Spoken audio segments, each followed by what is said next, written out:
he is immediately speaking first about Shukadeva Goswami, who is his guru, because he sat down and heard the entire Bhagavatam being spoken by Shukadeva Goswami to Parikshit.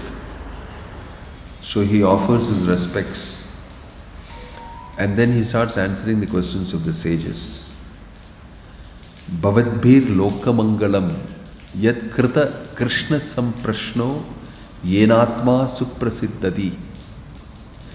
Your questions are wonderful, are very auspicious. Bhavadbhir lokamangalam, very auspicious for people in this world. Why? Krishna samprashna. Your question is about Krishna. Yenatma suprasiddhati. By hearing this, automatically the Atma will become very satisfied. So there, he has really started explaining what is Dharma. And in the previous shlokas we will see, Savai pumsam paro dharmo yato bhaktir adhokshaje. The topmost duty for anybody is to develop love for Krishna and serve him. And then Prabhupada is very nicely mentioning here in the purport that dharma actually means a particular definition Prabhupada gives. He says that dharma actually means, where is it? I wanted to read exactly word to word, verbatim, the definition given by Prabhupada. Prabhupada is saying here,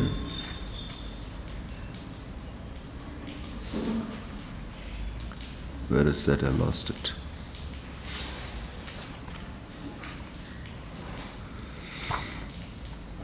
What is the dharma of anybody or anything? And intrinsic quality is one definition that we hear. And here Prabhupada is saying that it means, where is it?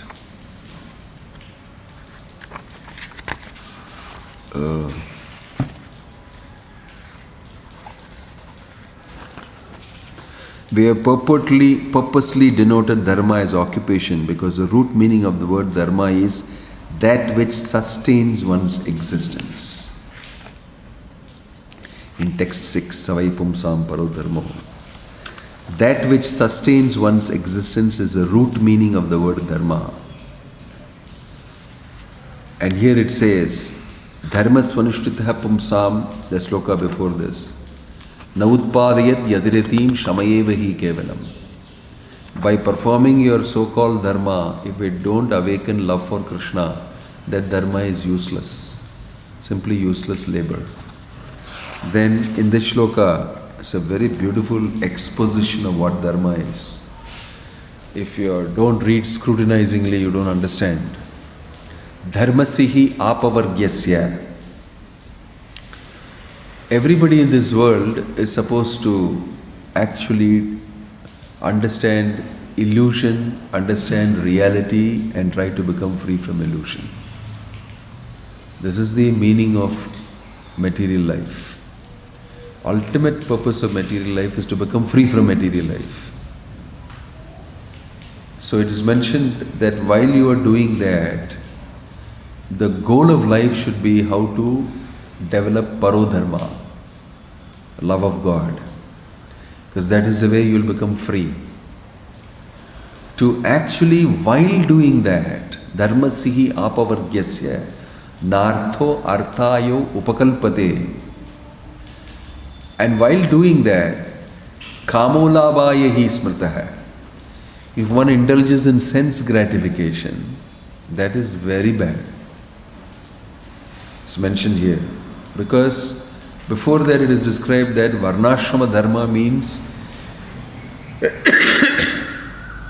a mix of satisfying one's material desires and trying to achieve the goal of life. And it is sort of content in the Bhagavatam. It says, okay, fine, but if that does not help you to become renounced and completely engaged without a tinge of sense gratification in Krishna consciousness, only devotional service, then that is not helping you. It is not helping you. Shamayevahi kevalam. And here, I will read this translation again. All occupational engagements are certainly meant for ultimate liberation. They should never be performed for material gain. So, all occupational engagements, varnashrama duties, they are meant for liberation only. They are not meant for settling down here in this world, making yourself materially comfortable and getting all your material needs to performing this sacrifice, that homa, this yajna and everything, and getting in return material requirements and being very comfortable. Yeah, I am successful in life. I got things that I wanted and I am leading good life. Actually not so, according to the Bhagavatam. It says that if you settle down there thinking that this is the goal of life, you're making a very big mistake. You should actually pursue. Once you have a comfortable situation, very good, it's a good karma for you. You should actually be worried, concerned about you not developing love for Krishna, because that is the real dharma. Savai pumsam paro dharmo yato bhakti radokshaje.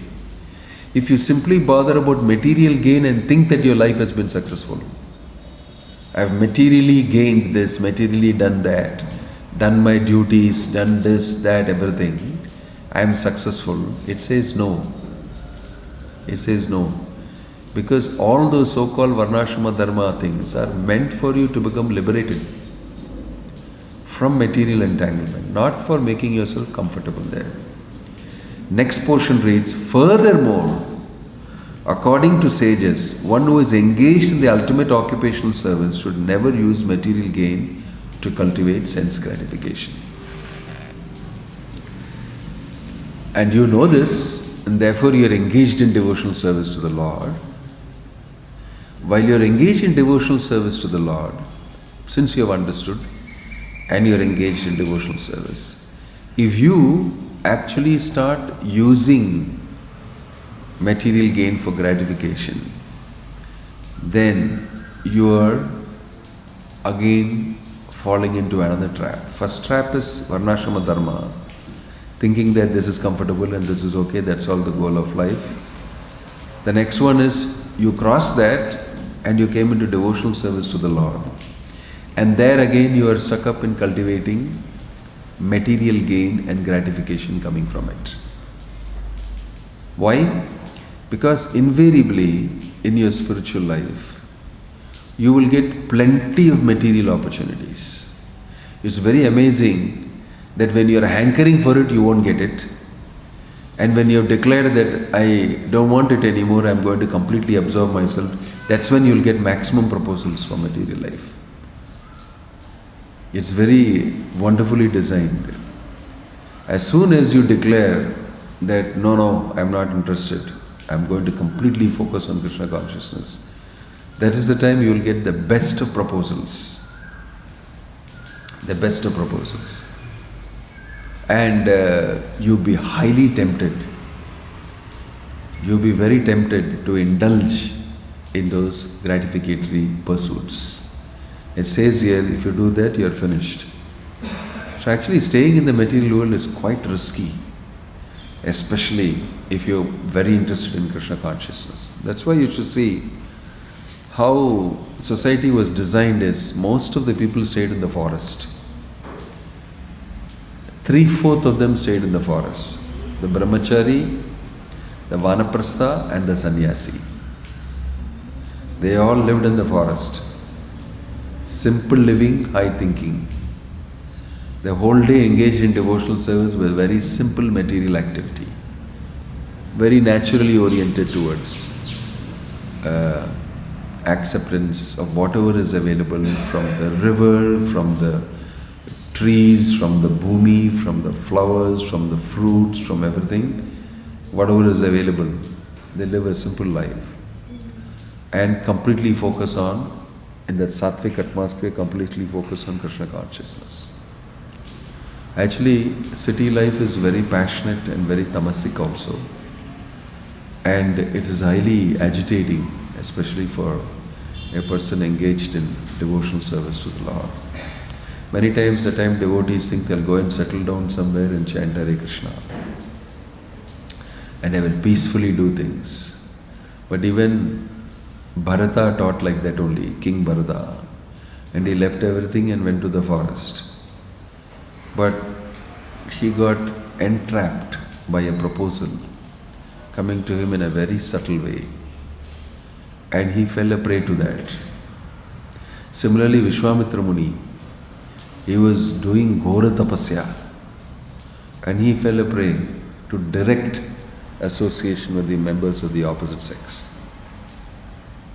So it is not at all so easy actually. We should not take it very casual. These are philosophical statements, but Suta Goswami is speaking from his realizations of the whole Bhagavad that he has heard and he has experienced in life. And he's saying that Varnashrama may be good, may be a stepping stone, but it should not become the comfortable place for the soul, thinking that I am completely, properly engaged and have done something successfully. So here what is relevant to us is, many of us have become devotees of the Lord. At least we have declared to the world and we have declared to ourselves also that I am a devotee. And devotee, as is mentioned here, means one who is practicing renunciation. Automatically, it's part of his life. Vairagya Vidya Nija Bhakti Yoga Sikshartham Eka Purusha Purana hai. Sri Krishna Shariradhari. Lord Chaitanya is very pleased when a person follows Vairagya. Means voluntarily giving up certain comfortable, gratificatory situations. Sometimes we think it's my good karma, why should I not enjoy it? That is, sometimes people ask me that, it's like part of my horoscope. I'm getting it like that and I must, because I'll be. So if you look into the life of Raghunath Das Goswami, you will see it is part of his horoscope to be a Zamindar's son. But in his mind, it was a great desire to join Lord Chaitanya and renounce all these things and be completely engaged in Krishna consciousness. So he went through a lot of trouble to get out. And finally Lord Chaitanya gave him blessing, Nityananda Prabhu gave him blessing, and he came out of the clutches of this thing. And Nityananda Prabhu told him that very soon you'll be released. You tried to escape without getting mercy, it has never worked. Now, I am very pleased with you, now you'll be able to get out of it. And then it happened that he was able to get out of his situation. And he went right and surrendered to Chaitanya Mahaprabhu. He was very intelligent and careful. When he came to the ashram there, when he came to Gambhira there, he was entrusted to Swarup Damodar Goswami. And Swarup Damodar Goswami was told, look after him. He came to be called Swarupera Raghu. That Raghunath who belongs to Swarupa, that was his name. He was hanging around with, and he was told that feed him, Zamindar's son, and for 12 days he has walked without any food, nothing, give him prasadam.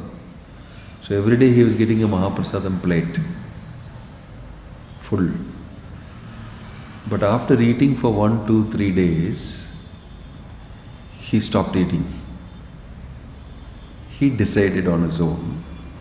Although Chaitanya Mahaprabhu told you can get that plate and you can eat, he decided okay, over 1, 2, 3 days over, I didn't come here for this. He instantly went to beg in Jagannath's entrance, where people bring Mahaprasadam from the Prasad Bhandar and distribute to people. He stood there and begged. When Chaitanya Mahaprabhu heard from Govinda that he is no more eating here, he is there and is saying, he became mildly pleased, and he didn't express it. But Govinda understood that Chaitanya Mahaprabhu is pleased with the act of renunciation of Raghunath Das Goswami. We may pass it off as something very casual, but for a Zamindar's son to choose not to eat food that has been directed by, prasadam that's been directed by Chaitanya Mahaprabhu, and make a decision not required for me, on his own, without anybody else telling him. Why? Dharmasya hi apavargasya dharmai sukaiti kantikas nartasya dharmai kantasya kamo labhaya smrita. He decided, no, that is sense gratification. For me to sit and keep eating in the name of Mahaprasadam, I keep eating. It is not very good. I didn't come here for that. I have done enough of that in my house before. I don't have to do it here again. He made a decision not to be involved in it. Voluntarily gave it up. See, it is written in his horoscope that he should enjoy because he has got very good karma. He comes to Chaitanya Mahaprabhu and he decides not to do it. Rather, not even to beg in front of Jagannath's gate, but to go in the backside and eat the rejected food that is thrown there for the cows. Stinky, rotten rice and everything. He went to the backside, only cows are there and prasadam is there. Nobody else comes there because it's rotten and stinky. Very good, nobody will disturb me, this is where I should be. He goes there and washes the rice that comes from the drain with water and he eats that. He decides to impose this austerity on himself. Why? Because I come from a very rich family. My mind is demanding those type of facilities. I will give the opposite to my mind. He was subjecting himself voluntarily to austerity. Because, according to the shloka, he knows that in the name of spiritual life, if I start gratifying myself, that is another bigger trap. In fact, it's more insidious a trap. So many times, in the name of Krishna consciousness, in the name of devotional service, we tend to indulge and we get carried away. That is spoken about here. One should not engage himself in any sort of occupational service for material gain only, nor should material gain be utilized for sense gratification. How material gain should be utilized is described as follows. So we have a lot of material gain as International Society for Krishna Consciousness. Although we say that it belongs to Krishna and it is given by many people, all their hard-earned wealth and money and assets, everything, very sincerely they offer it. And if you utilize it for your material gratification, then everything is lost. It's even worse. So especially those who live in the ashram, they should know this very big responsibility, that everything is coming through your hands and through your control. What? Material assets. It's a more dangerous position for you than you would have been outside, because only what is due to you will come to you. As per your jatagam, what is due to you as your horoscope, you will come to you. But if you are inside representing ISKCON, many things will come to you which are not in your horoscope. Huge things will come to you. Properties, money, assets, material objects, everything and everybody will come to you. And if you at any point of time utilize any of those things for your own personal gratification, then you will be ruined. It is even more serious than what is mentioned here. Why? Because you are a custodian. You are a custodian of Krishna's property, Krishna's asset. And everybody is giving into Krishna's assets, thinking that this will definitely be utilized for Krishna. And handing it over to you personally. Right? So you have to be very careful how you utilize it. Exclusively in Krishna's service. Idam Krishnaya idam na mama. This is for Krishna, not for me. Being very careful. I don't want to look at it. Why? Anything that belongs to Krishna, I shouldn't in any way even eye it. And I should not even rationalize in my mind certain things and enjoy it. I should be very careful as a custodian, because we are put ourselves in a very, very delicate situation by being custodians of Krishna's wealth and property. In fact, everything is Krishna's wealth and property. But here more so evidently, obviously, a devotee should never be seen enjoying the assets of the deity for yourself. But this does not mean that you have to follow some false austerity. Definitely Lord Jagannath is giving you prasadam to eat. You can eat the prasadam. No doubt about it. You can definitely enjoy while eating the prasadam, because it has to go through your tongue. You cannot bundle up the prasadam and throw it into your tummy, across your throat without tasting it. That will be very artificial to do. So you have to taste it. Do be careful that you will taste the prasadam, honor the prasadam, and maybe not overeat more than necessary, and maybe not hoard it separately, and maybe not do certain types of things which will actually be detrimental to your spiritual life. Just taking the example of prasadam alone. Now there are many, many other assets of Krishna which will come in front of you. Anything and everything.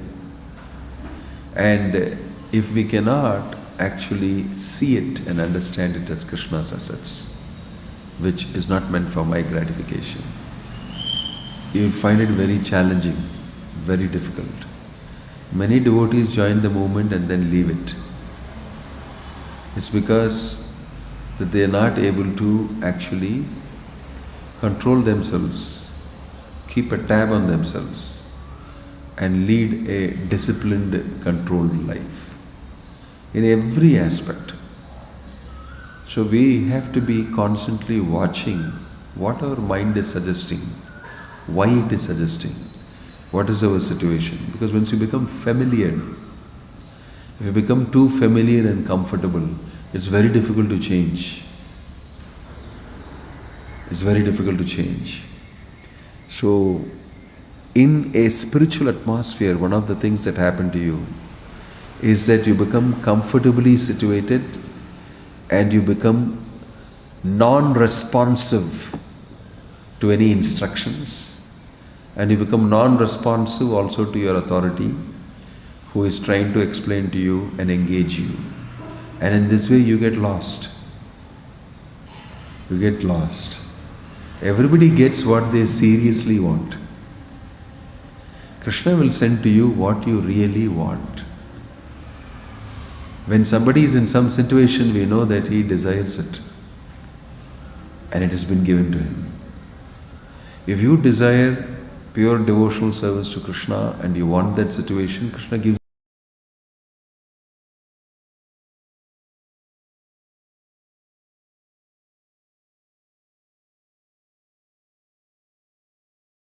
Overcome your spiritual desire and your spiritual aspiration, and you will be getting that. You will be getting that. I have seen devotees get very good facility materially and get carried away by it and separate themselves even from the organization and start a pursuit based on that, and then it fails. After that only it fails. Till then it looks that everything is very successful and it's going to be very successful. It is simply because what you deeply desire, what is your pulse, that is given to you by Krishna. Jagannath Baladev Subhadra Maiki. That is given to you by Krishna. So, I am just stating these things from history, in our own organization also. That unbeknownst to us, we don't know what we are doing and why we are doing. And we may just get carried away. We just get carried away. And the mind offers the best of rationalizations. It will even take from Prabhupada's purport and tell you, see, it's mentioned here, what I am doing is correct. When you look for it, you will get exactly what you are looking for. With the underlying desire that you have. You can rationalize so many things. It's very dangerous to depend only on your own self and analyze and think, I'm right. I'll do it this way. That is why you must remain in the company of devotees. Sangha does not mean simply for having fun and gratification. Sangha means helps you to very deeply analyze and think. By proper Sangha, association, you will actually become realized in what's happening. Your illusion will break. That's when you're getting proper association. Whenever your illusion breaks and the bubble breaks, you know I'm getting good association. When you become very comfortable in the bubble, it's not good Sangha, actually. It's not good Sangha. You see, Hanuman, his powers were not known to him. Very powerful. And also a very powerful devotee. His powers were completely hidden from him. Because he was utilizing it in all sorts of ways when he was very young. And the Rishi cursed him and said, only when you have to actually do that service, it will come to you. And you will remember your powers. Otherwise you are misusing it. And you don't know how to use it, you are too young. So the Rishi cursed him and said, when you have to really serve Lord Ramachandra, it will come to you. So this curse is a great blessing for Hanuman. Because he was controlled by that curse. And he remained very humble. And if you see in that scene on the shore of the ocean, they have found, Sampati has told that Sita is there. And he can see Sita there by his sharp eyes. And they are very happy that they have found Sita. And they are all sitting on the beach and trying to understand how now we will cross this ocean. And each one is calculating how much you can jump. And I can do 20 yojanas, I can do 100, I can do that. And then finally each one says, I cannot do beyond that. Then finally Angada says, I can jump, but I cannot come back. So even all these people discuss it. And somebody is not at all responding, but very quietly sitting on the corner. That is Hanuman. On a separate rock he is sitting and he is very deeply meditative. Then Jambavan only knows. He makes out everybody is saying all this things. He also says, I cannot do, I am too old now. But then it suddenly strikes him that this person, Hanuman, is not saying anything. He is keeping quiet. And it strikes him that he is the one who can actually do it. He is the one who can actually do it. So he goes to him and reminds him about his powers. And then the story is that Hanuman remembers. And then he becomes huge. And then suddenly gets the amazing enthusiasm to go and cross and get Sita for Ramachandra. And he moves. And when he goes there and lands and goes to Lanka, the first thing he does is His association is so powerful. He is now come with full energy and he is chanting the name of Ram, and he crossed so many hurdles and he landed there. And he tries to enter Lanka as a small monkey. And it's mentioned that Lankini, the person looking after the whole of Lanka and the entry, we may think there is no security. Actually, there is complete security, full, highly secure software, automated security. As soon as he coolly enters, he gets a box. He gets thrown away by this Lankini, who asks him, "Who are you? Why have you come here?" For the first time, Lankini is seeing a small monkey trying to enter. And then Hanuman decides to teach you a lesson. Because he tries to go in many ways, he tries to convince, she doesn't allow. And she says, "I'll give you one, you better get away from here." So Hanuman decides, I think she needs my association. He decides that I should give her very strong, powerful association. And he moves backwards and rushes and gives her one socking punch on the face. Such a heavy punch it is, she rolls and falls down. Instantly she wakes up and says, "I'm very sorry." Instantly she wakes up and says, "I'm very sorry. And I have understood. Because long back I was cursed and it was predicted by Brahma that the day a monkey comes and socks you, punches you, from that day your curse will be lifted. Not only that, from that day Lanka will start going down. These two things you must know." And so she has been in a complete bubble, thinking Ravana is my master and I should listen to what he says, and who is this monkey entering, rascal, and stopped him. So Hanuman knew that this person is inside a bubble. I need to break it. Right? So she got up and gave that lady one powerful sock on the jaw. Instantly her curse got lifted and she realized this is no ordinary monkey. And she immediately did obeisances to Hanuman. "I know, I understood now." And then he introduces himself. He tells, "I'm Hanuman. I've got a whole mission to save Sita. I've come here." It says, "Okay, thank you, you do what you want," it disappears. My curse is gone. I've got no more security for Lanka. So it is mentioned that Hanuman gave her such powerful association that the bubble broke and she got liberated from the curse and she went away. All happened so fast. Sometimes devotees give us powerful sock on the jaw, especially because we need it.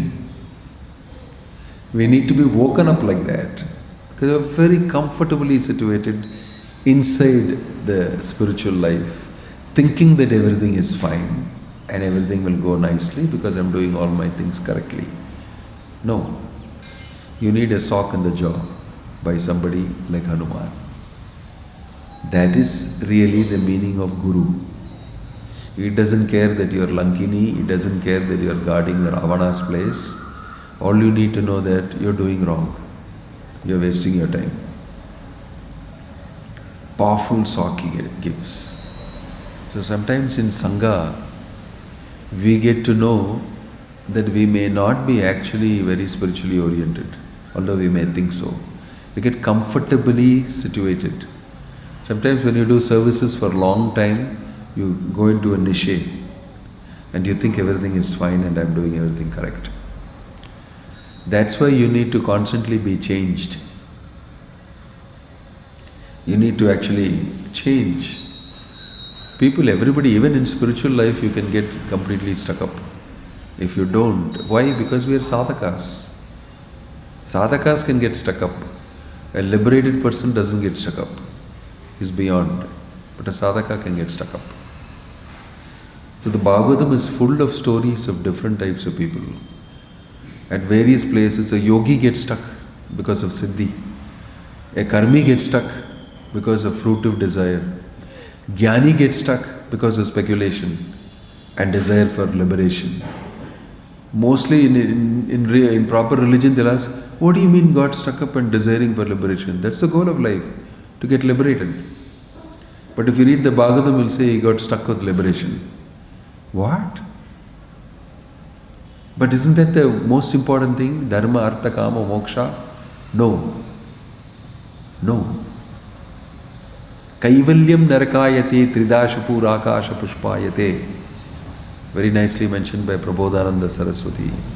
That the real goal of people who know the Bhagavatam and who are devotees is how to develop love for Krishna. Liberation is not important, because liberation serves such a devotee. Muktir swayam mukulitanjali sevate asman. Mukti is waiting on the doorstep, waiting to do some service to me. Why? Because I am very busy engaged in the service of the Lord. Mukti itself comes to serve such a person.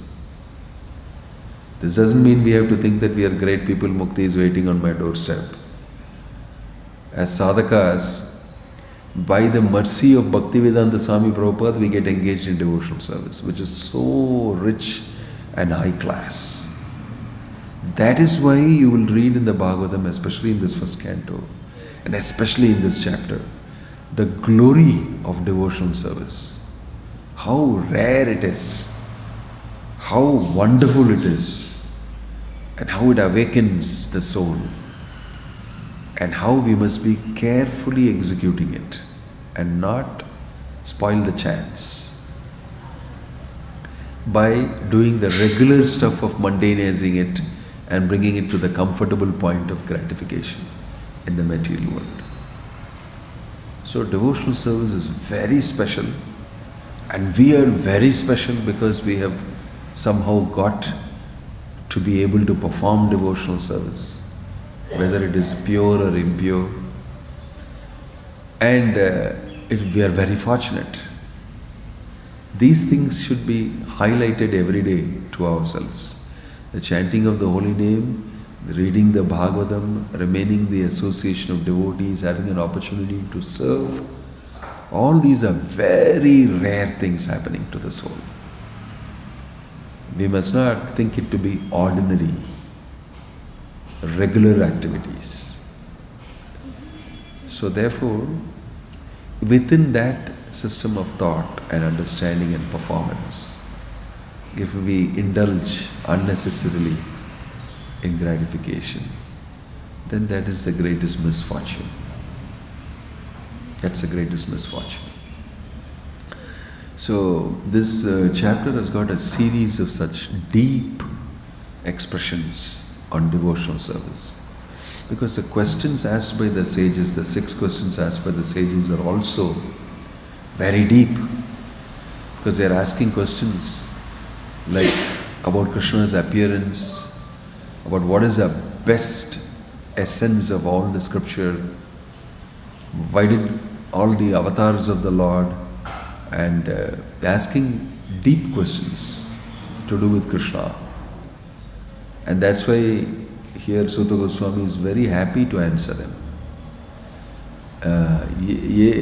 Krishna samprashno yenatma suprasiddhati. Because it has got to do with Krishna, I am also very happy to answer them.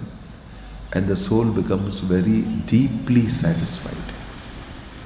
Suprasiddhati, by hearing that. So, you will see in this chapter also what is dharma will be very nicely understood. And Prabhupada is giving very rich purport that normal understanding of dharma is religion, and religion means varnashrama, sanatana dharma, duties, moral, ethical codes of behavior for human society, etc. And it says here that really topmost dharma is rendering devotional service to the Lord. Savaipum samparo dharmo yato bhakti adokshaje. So there is secondary duty, secondary dharma that we do, or occupational duty. But primary dharma, paro dharma, is always direct service to the Supreme Personality of Godhead. In conscious relationship of bhakti. That is what we are trying to do. Paro dharma. And only the soul can do that. Only the soul can do that in its liberated state. So we are performing activity that is of very high order, very exalted, and all these great sages are getting to know about it. It's very interesting here, there will be a shloka that says that we have been engaged in this sacrifice. We are doing this yajna, homa, everything, and our faces have become blackened by the smoke. But you have come and you have spoken about Krishna and changed everything for us. It's very wonderful, this thing says, our faces have become blackened by the smoke of chanting this mantra, that mantra for the sake of welfare of everybody. We were sitting here and all this smoke gathered and all this thing. But you came and started speaking about Krishna. Krishna samprashno yenatma suprasiddhati, and changed everything. The sacrifice stopped. This is most important. Bhakti, devotional service to the Lord, is most important. So you will see here that the supremacy of devotional service, of developing love for Krishna, is the highlight and the high point. Not even ordinary dharma is given great importance. That's why Krishna is saying, Sarva dharman parityajya mam ekam sharanam vraja. All the other dharmas that you do, which are incidental and which you need to do, not really very important. You can even give it up. You can even give it up and surrender to me. Surrender to me, becoming my devotee, is the most important dharma. Because that is what you are. You are made up of that. You are made up of that. So, we execute understanding. So, on a very low level, people perform work in this world. They talk about job and they're very worried about job and the salary they will get and their occupation, and they need to definitely worry about it. But if you don't worry about the highest service in life and the work associated with that, which is devotional service, you will land up become completely challenged with this low level of work which you have to do for your roti kapda makan. It becomes like the biggest thing in your life and challenges you like nothing. But for a person who's engaged in devotional service to the Lord, it becomes very easy to do that, even if he is challenged. Even if he is challenged. Why? Because he's engaged in the highest occupational work for the soul. When he is doing that, which requires so much of himself, completely, the work becomes much easier to do. For getting roti kapda makan, it becomes easier to do. This is also work, that is also work, somebody will say.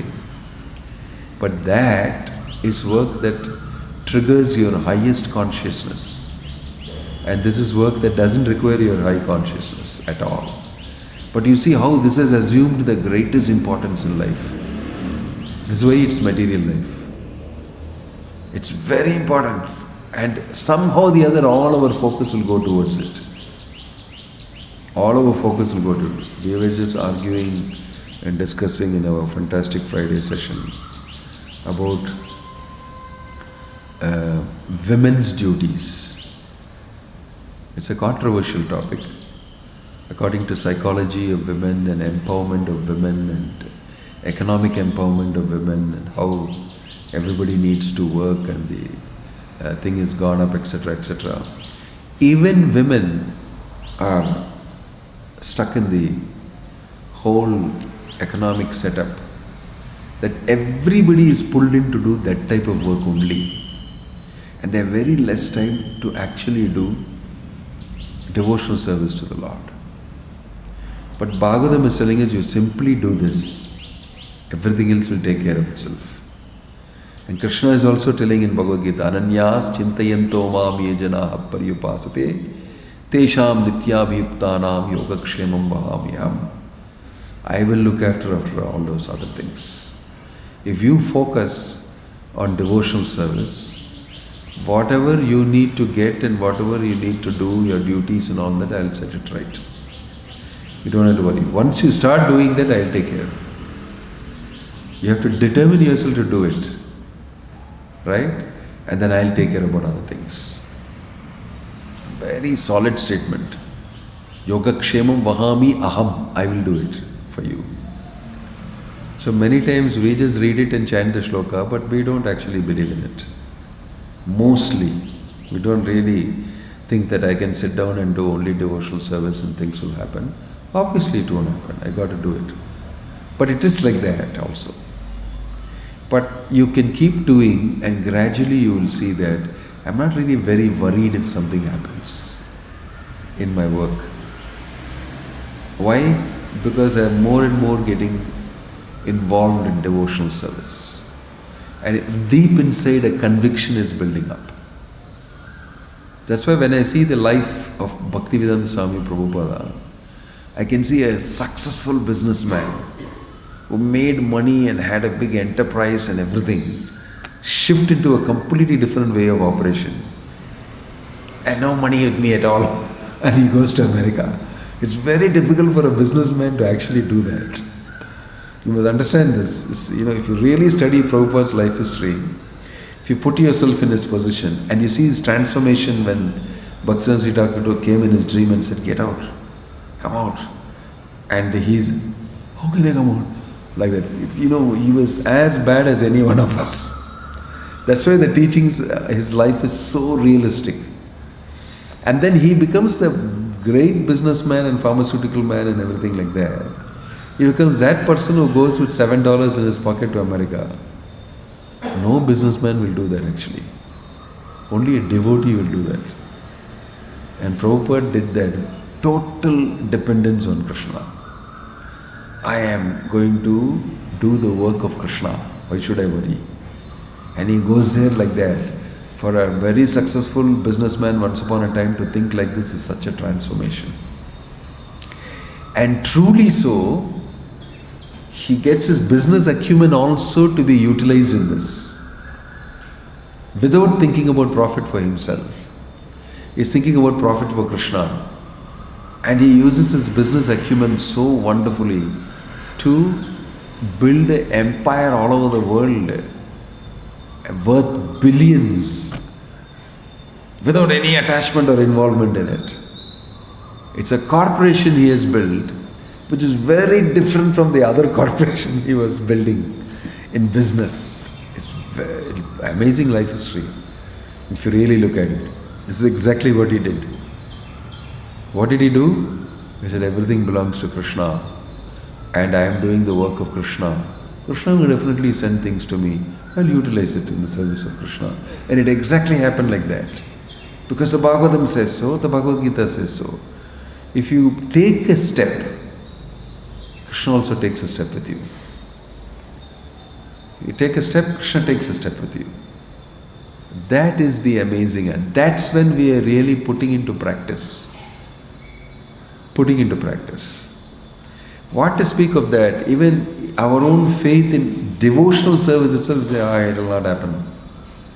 Small things we say, distribute the book, go every day distribute. I don't think people don't take. See, they don't take. I'm going to 10 fellows, they don't take. Book distributors have that same mood like Prabhupada. Nobody takes, they keep distributing. Nobody, because they know that it doesn't matter. And all of a sudden somebody takes everything that you need. Every book distributor knows this. And it's lot of failure they'll have every day. It's like, forget it, don't do it. After all this, why are you doing anymore? Like that. But they keep doing because they know that it's not like that. It doesn't happen like that. And something boom happens always for them. So also those who may go out to collect funds for the project and this and that. If you think in your mind a defeatist way that nobody's giving, it's after COVID, it is this, it is that, it is this, it is that, you have 1 million excuses. I cannot do it. I don't feel like. All of them are mundane reasons. Just imagine what Prabhupada has done if he had this type of reasoning. He went and did something very huge, like jumped. It's like Hanuman leaping across to Lanka and knowing that I am nobody, I cannot do it. And then he's, no, you can't do it. You are invested with Lord Ramachandra's energy in you. And so he screams Rama and he 800 yojanas across. He's leaping. So he never knew he could do it. He never knew he could do it. But he did it. Same way Prabhupada also, he wouldn't have estimated that I could have done it when he was a grahastha running his business. Because the thinking is very different. But that same Prabhupada goes to America with $7 in his pocket. But his thinking is completely changed. It will happen if Krishna so desires. I must attempt. I must attempt it. It's a very subtle point, but this is where it happens. Krishna consciousness happens here. It's because you have faith in the words of Bhaktivedanta Swami Prabhupada.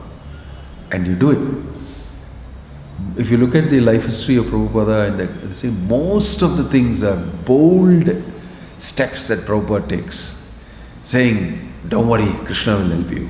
The first time he is sending, Malini and Shyamasundar and all of them to London.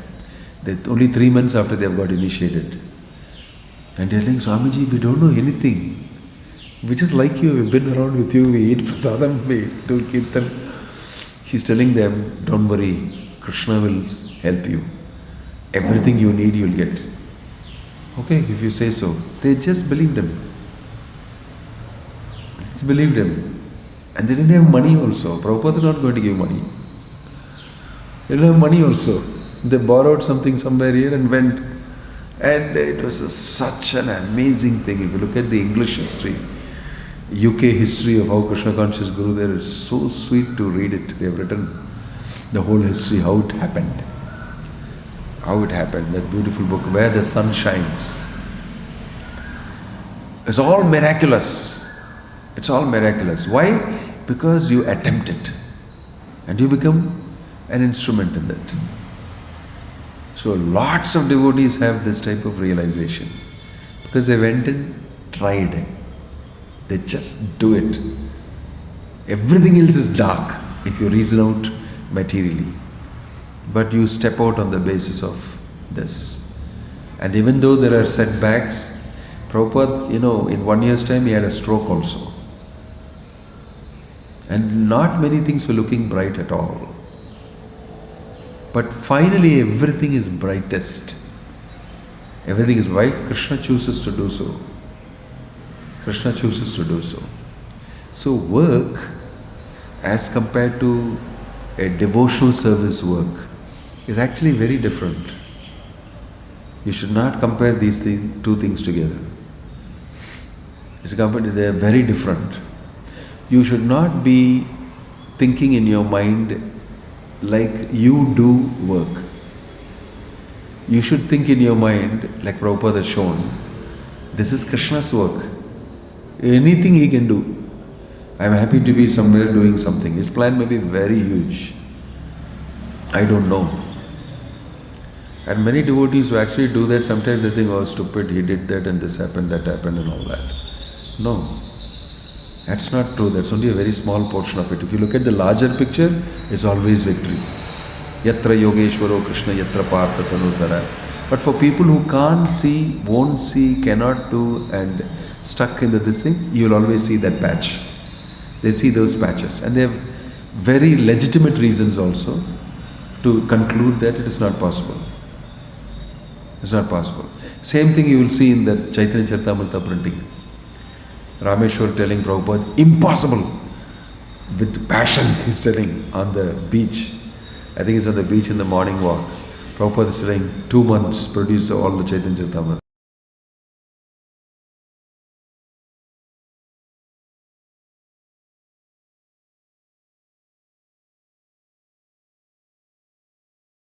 And these two are looking at each other, they stopped walking.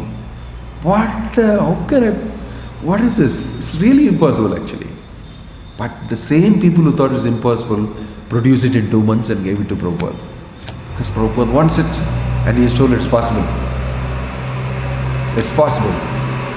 How did it become possible? It's a mystery. It's mystical. Because the way Prabhupada produced the Chaitanya Charitamrita also is very mystical. Within a very short period, he did all the translation in this thing. So some of the devotees, something else happened. It's not that Prabhupada sat down every day and wrote. He has done something else mystical has happened. And that whole production was mystical. In 2 months, you couldn't have done it. But it's happening. It's happening. So work in Krishna consciousness, which is mentioned here, don't think it is ordinary. It is not mundane, it is not for material gain. It's different. It's different. One has to step into it actually to get a little smell of it. And becomes very exciting for a devotee. And he becomes very enthusiastic. You see Prabhupada's enthusiasm, travel and preach. The body does not matter. It just doesn't matter. Because that's not what is working. Krishna is working through me. So what does it matter for him if your body is like this? If he has decided to do it with this body, it happens. It happened with Prabhupada. It happened. So no material calculation normally works. So these statements made here in the second chapter are all about that type of activity, pure devotional service, and to stepping into that type of a mindset definitely requires a lot of working inside. But this movement is functioning on the basis of that type of activity. It's not mundane activity, it's not ordinary activity. It is not only planning and execution that we do, which we must do anyway. It's happening under the spiritual energy of the Supreme Personality of Godhead because he thinks it should happen.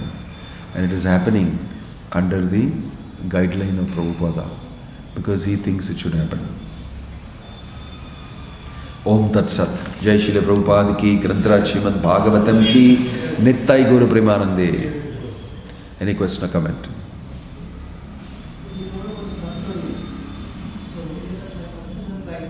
Sometimes the custodians feel like I am the main custodian, so that they will not allow any other person who is more expert than them also to utilize the Krishna's assets in a very best way. Or else, sometimes they feel like out of false humility or irresponsibility, I am not the proper custodian. So they will be always seeking for some unqualified persons also to take up the responsibility and they will lead. So what is the balance for this? What do you mean, what is the balance? Means when we should understand that when we see a more expert person to give us space to them also, or we should protect from the mishaps. You are given two instances of two people and obviously you have stated that they are wrong. No, I'm asking that there are extremes. No, yeah, I know, understand. But both are wrong. Two different extremes. That's what your point is. One is thinking that I am the chosen one. I am the chosen one. I must do it. And will not allow anybody else to do it. Who is even better than him, is what you said. Well, time, place, situation and circumstances should be seen to be able to give a proper prescription for that. But generally speaking, a person who does service will be absorbed in a service. And if somebody else says, I know this better than you, I have 15 years experience in doing this in the professional world outside, get out, I will do it. Like that. I don't know. You may have professional experience, but it doesn't mean that you'll be able to do devotional service in this thing so easily. Definitely I'll be wary if you tell me, I know this job, you get out. No. I can't get out. But what services you have to offer, what expertise you have to offer, we will use that also. But it's not that I have to vacate in order for your service to be done or your knowledge to come inside. So, you see, different people think differently. But we should always do things according to what produces good result for Krishna, collectively. And if somebody has got an expertise, use it. But if somebody is needlessly desiring a position because he has a facility or because he has an expertise, that also can be considered, because we need to give sometimes position to a person to get some things done, power to a person to get some things done. It's important. So all these things should be considered together. Similarly, if somebody doesn't know and he occupies a position and doesn't allow others to do the other extreme you mentioned, similar thing can be understood from that. All sorts of things happen. Conditioned souls come in all shapes and sizes, and all these things happen. The only hope is that they read Prabhupada's books and they understand Krishna consciousness and they are sincere and accepting what is wrong, what is right, what is good for the movement. They get together and they do the right thing. That's the best thing to do. That's like a high, mature community of devotees. Very good team spirit. And they really are Sankirtan, I call them. Together doing glorification of the Lord. Not some kirtan, like I say. Doing some kirtan in a corner because I can do it myself. But doing Sankirtan, utilizing everybody's efforts to do. And not trying to dumb each other down or anything. If it's good, let him do. And what he needs, I like to also chip in. So that finally something good turns out for Krishna consciousness movement. Irrespective of who is doing and this and that, let's all get together and use different skills and different talents, pull it together and produce the best product for Krishna. That is the way to do. That's Sankirtan. That is Sankirtan. You have to be in the mood of Sankirtan. The mood of Sankirtan is the real government. The real governance is Sankirtan governance is this mood. Okay? Any other question or comment? You have question or it's there? Oh, okay.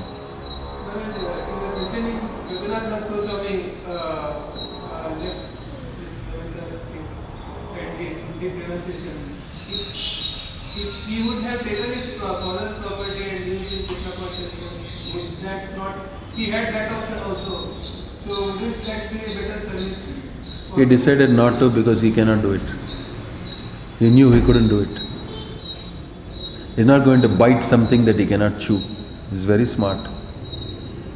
And he knows he need not do it. Lord Chaitanya is the Supreme Personality of Godhead. Whatever is needed will come from him. What he needs is Lord Chaitanya's mercy. I learned that first. His priorities were right. Not that I will use my talent and show Lord Chaitanya that, see, this is what I am. Lord Chaitanya already knows that. What Lord Chaitanya is very interested is that you will value bhakti. That he showed to Lord Chaitanya. This is what I am here for.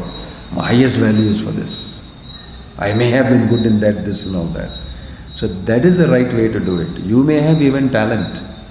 You may be expert in something. But you value devotional service, therefore you are allowing your talent to be used. It cannot be that bhakti, let it remain. First is, I will use my talent in devotional service. You will not be able to do it. Because your value systems are wrong. Your priorities are wrong. That's why. That's my understanding. You are thinking that he might as well call his father also, tell him bring all the property, let's build a huge temple in Jagannath Puri and put Lord Chaitanya inside that and he will be very pleased. No, he knew that's not what Lord Chaitanya wants. He knew that's not, it's not good for me also. I cannot handle that. No. Okay? Any other question? When I was mentioning horoscope. Horoscope? I said horoscope. Yes, correct. So my question is, should we refer the horoscope for choosing what type of service we have to do, our ashram and our service? Because horoscope says that we will succeed in this service.